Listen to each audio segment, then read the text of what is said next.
long last, it's finally here. I know we actually didn't technically wait that long for it, but about 4 hours ago, Tetsuya Nomura on Kingdom Hearts official Twitter actually announced that tomorrow PT, we will be getting critical mode in Kingdom Hearts 3.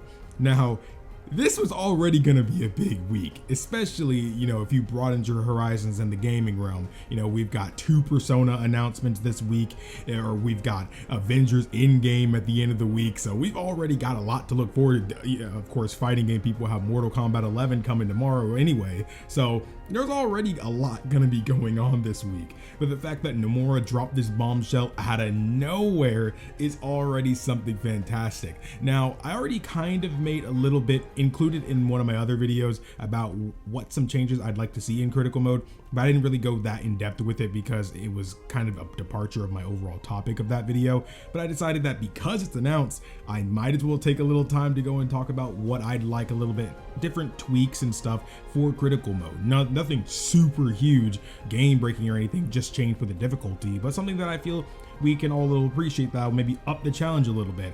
But before we get into that, I did want to say that I do have a Discord server, and a lot of you guys have joined and been in our discussions and over on our Twitch channel too as well, and I really appreciate all of you guys who have gone the extra mile and interacted with our community.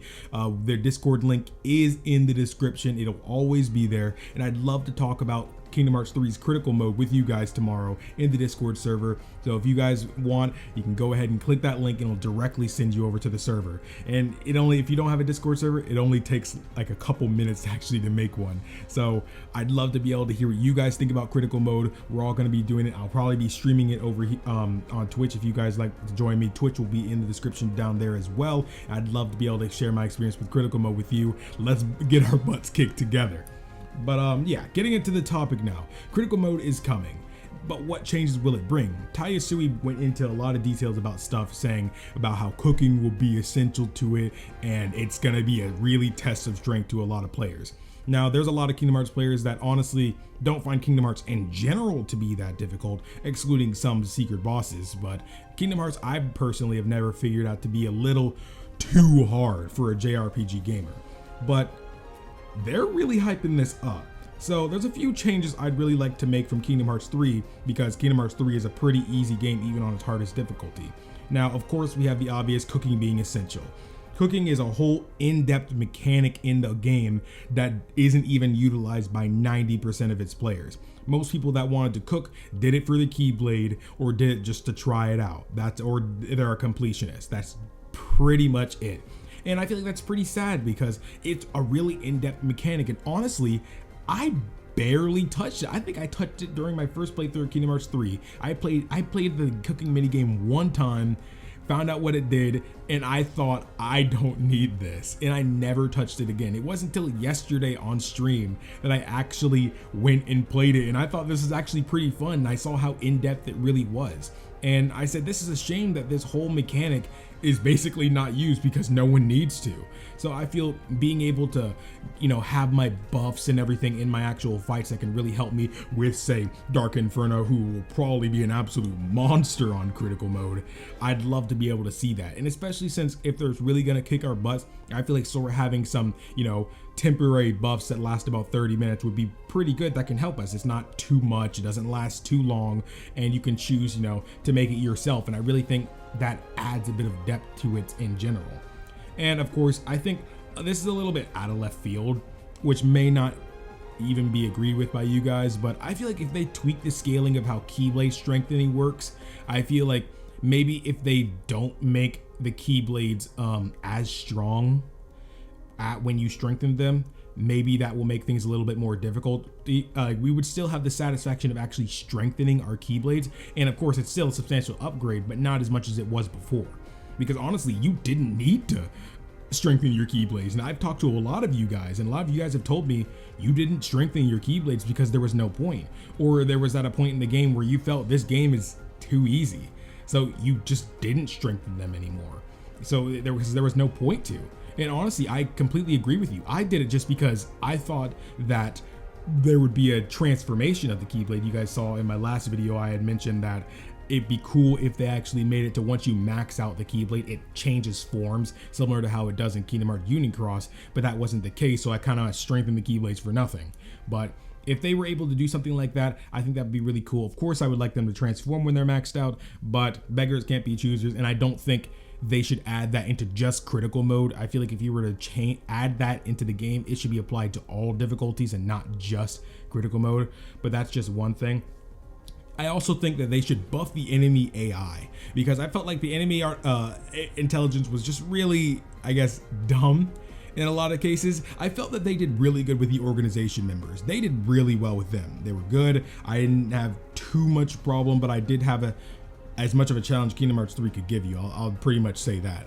But I felt a lot of the Heartless, they did the same thing over and over, or you can completely just avoid a lot of their attacks, and it wasn't really much of a fight. It kind of felt like you were fighting dummies a lot of the time. Now I know Kingdom Hearts has never made Heartless too difficult to begin with, but I felt like in Kingdom Hearts 3 the enemies were a bit dumber than normal. And I'm not necessarily making them that they all gotta be, you know, Einsteins. I'm just saying a little bit more to where I gotta think about each fight I go into, and I'm not just mindlessly pressing buttons when I'm just in regular enemy encounters. You know, unlike some other RPGs where you do have to think about each fight you get into. And it makes me, you know, wonder, should I fight right now? Should I not? I need to level up, but these fights are probably gonna be a bit more difficult. Things like that. I want that thing to go through my head, and I don't have to worry about turning off the EXP gain. I don't want to turn on 0 EXP midway through the game and not even remember that I did it. That's the kind of thing I want to avoid. And a couple things we're going to go into here too is I want to increase the enemy HP. I know, hold up. I know some people didn't want this or didn't want this to be the only thing, but I don't want them to not just do the enemy HP increase, but I also want their attack power to be increased. So overall, they're a lot stronger and last longer than they did before. Now, of course, I feel they should be strengthening Sora up as well. The base stats of Sora should be stronger now. And this, of course, and we also, just like in critical mode in past games, he should be starting out with more abilities than he did in those other difficulties, so that way it balances things out. So I'll be able to say start off with certain things like how we could do aerial recovery, things like that will make it a bit easier, and block, I don't have to level up the block, and things like that will make it a bit easier to handle stronger enemies. So I feel as long as they balance out the increase of enemy HP and attack power, I think increasing Sora a little bit more too would make things a little bit better. Honestly, it'll make enemy encounters again feel a lot stronger and give me incentive to actually fight the enemies. I shouldn't want to turn on 0 EXP. I know I'm repeating myself in that manner, but I'm really trying to stress that and get that point across, especially if Square Enix is watching. Things like that. And a couple of the don'ts here. I don't want them to do these next few things that I'm going to mention. So if you disagree or agree, let me know in the comments. But I don't want to change how Sora gains EXP or HP in the game. I don't want it, and that's going for higher or lower. I don't want them to increase how fast Sora gets experience, or how fast he gets more HP through those experiences, or lower the amount of EXP he gets, or lower the amount of HP gain he gets. I don't want him to mess with those things. Those are an easy way to mess up the balancing of a difficulty, and it just never is fun. It just feels like a cop-out when they could be changing things in a difficulty to make things actually more in-depth than just putting a little icing on the surface. I feel I really shouldn't mess with those types of things in difficulties for JRPGs, because 9 times out of 10 just doesn't come out right. I personally would just leave it the same. Even if Sora has a lot of HP, it shouldn't really matter if the enemies are stronger at the end of the day anyway. And if you have certain moves like once more second chance, then it won't matter anyway, because Sora's not going to die in one hit in that regard anyway. So I feel like that should be fine. So that's personally just me. Keep it the same as it was before. That way we don't have to completely abandon certain things like that we've already grown to know. And I've seen this a lot, and it kind of annoys me when I see this. I don't want them to take away the Kupo coins. I know a lot of people didn't feel the need to use them, and honestly, that's fine. But we in critical now, baby. Like, if this game, if it's gonna be as hard as they're saying, why would I ask them to take away another mechanic of the game? I feel if it's kicking my butt, I'm not gonna hope they took away something that can aid me in a fight.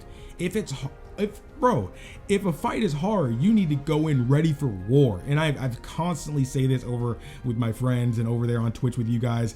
You need to be ready for war in a game that is hard. So keep the Kupo coins. Don't increase the amount we can carry, because at this moment you can only buy one at a time and have that one item on deck. Because if you run out during that fight, you don't have to worry about, say, another one just getting popped and you just staying in the fight and just keep using Kupo coins during the fight, and then you'll never end up losing. I feel that's annoying. Just keep the one Kupo coin in there to give us another chance, because what if we died right before we beat somebody, which has happened to me yesterday on stream. If I die right before I beat the enemy, that's gonna really piss me off. So if I had a Kupo coin in that instance, then I'd be able to finish him off still and not have to go play through one boss fight for another 20 minutes just to get to where I was. I don't think taking away a mechanic of a game is the smart option to do, just if you want to make it to be more difficult. I feel like that's just a cop-out, but personally that's just my look on the situation. And this is another big one for me. Don't let links and rage form fully restore your HP anymore, but links use half your MP instead of the entire thing. Now, I added that last bit on the end right before I started recording, because I felt like that was an easier way to balance out links, because as you know, using links already, if you use those in the game, if you use the links in Kingdom Hearts 3, it will fully take away your MP, but it will also fully heal you, and you get to use the link attack. But there have been times where that wasn't always a good thing, or you didn't want to use the link that you wanted to use. I feel that was a little bit annoying. So I feel like making things a little bit more difficult, I feel like taking away a benefit from them is an easier way to make that make it more difficult, because I know some people were saying take away rage form and take away links, and I'm just like, why? Rage form is technically supposed to be a punishment, because, you know, even though you get fully healed, you can't heal in that state, and you can still die in that state. So I feel like taking away a punishment is just counterproductive in that aspect.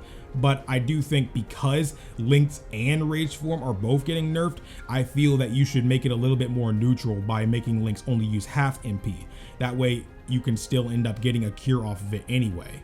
So that, I feel like that kind of levels it out a little bit more, especially because rage form is getting nerfed.